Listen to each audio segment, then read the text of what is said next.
The sun hung low over the dusty plains of Redridge, casting a golden haze over the rugged land. Cowboys moved slowly through the heat, and the town's only water pump groaned as someone filled a bucket. No one noticed a woman staggering in from the edge of the trail, not at first. Her dress was torn at the hem, her bonnet hanging by a thread. A swaddled baby lay in her arms, its cry barely louder than the hot wind. She moved like a ghost, hollow-eyed, sunburnt, and near collapse. From across the street, Luke Branson, a 33-year-old rancher with a torn shirt, worn boots, and a steel bag full of overdue bills, saw her. He'd come to Redridge to barter for supplies and try to sell one last heifer before the bank took Branson Ranch for good.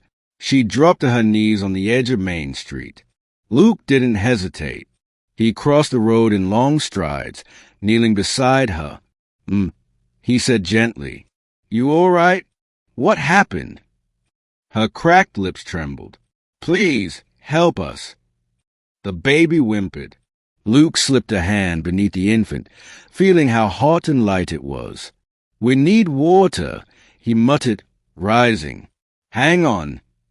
Chapter 2, A Stranger's Kindness. He brought her into the saloon, the only place open midday with shade and something cold to drink. Every pair of eyes followed them. In a town like Redridge, strangers were watched with suspicion, especially when they arrived with a child and no wagon. Luke set her down in a quiet corner and ordered water and bread. She drank like a woman who hadn't had a full cup in days. "What's your name?" he asked once she caught her breath. She looked down at the baby, then up at him.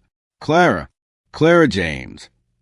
Luke noted the hesitation, the stiffness behind her name. "And the baby?" "Eli. Is mine." He didn't press. But the child couldn't have been more than 3 months old, and she didn't wear a ring. Clara pulled the shawl tighter around her. "My husband left us in a wagon headed west. Said he was going for supplies. Never came back. The stagecoach never stopped. I walked till I saw the town." Luke's fist clenched. "You walked 3 days? With a baby?" "I didn't have a choice." He believed her. Chapter 3, 2 Broken Roads Cross. Luke returned Clara and baby Eli to his ranch, a rugged patch of land with a creaky porch, tied fences, and a half-dozen head of cattle grazing near dry scrub. "Places seen better days," he admitted, guiding her toward the cabin. Clara didn't judge. "So have I." That night, he gave her his bed and bunked down in the barn. The next morning, he brought her porridge and checked Eli's fever.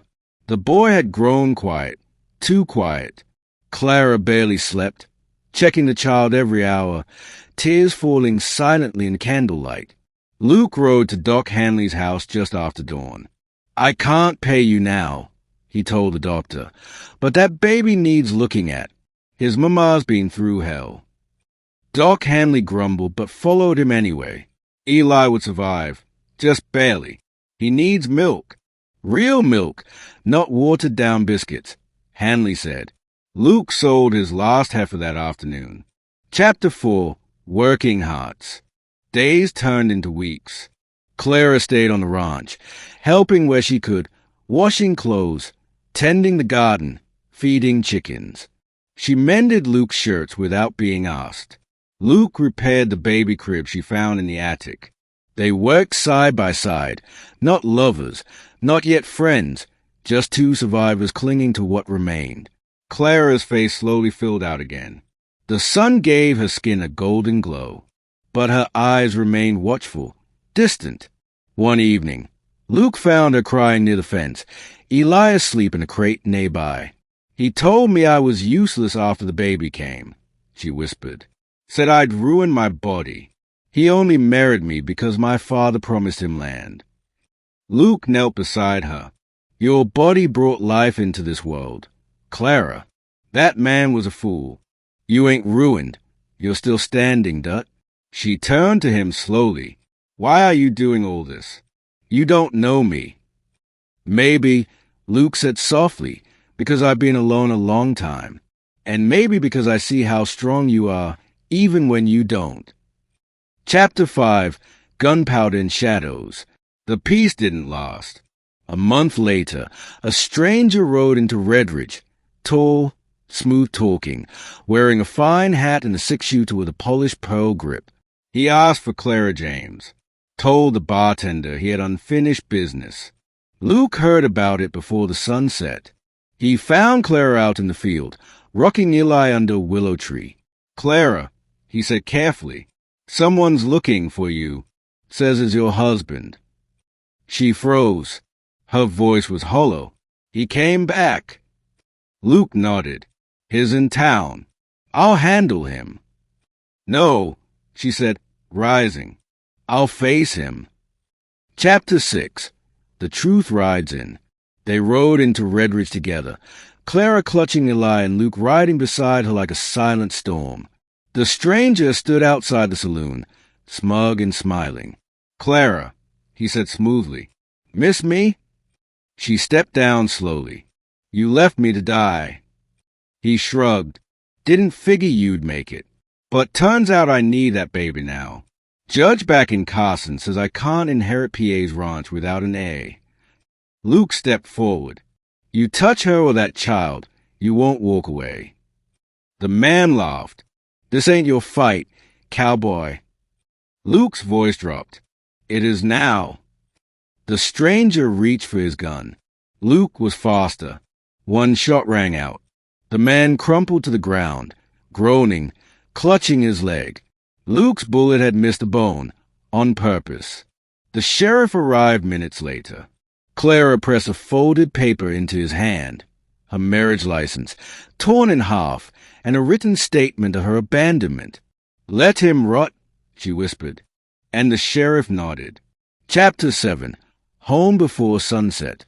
Back at the ranch, Clara fed Eli with trembling hands.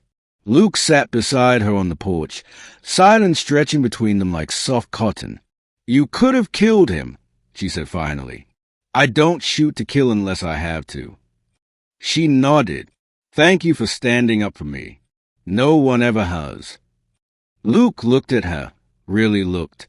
The way her fingers curled protectively around the baby. The way her chin lifted now when she spoke. She wasn't just surviving anymore. "Clara," he said, his voice hoarse, "this ranch is all I've got. It's barely holding on. But if you'll stay, if you and Eli want a home." She looked up, her eyes brimming. "You'd want us? Even after everything?" He nodded. "I want you. Both of you. We may not have much, but we'll have each other." She reached over and took his calloused hand.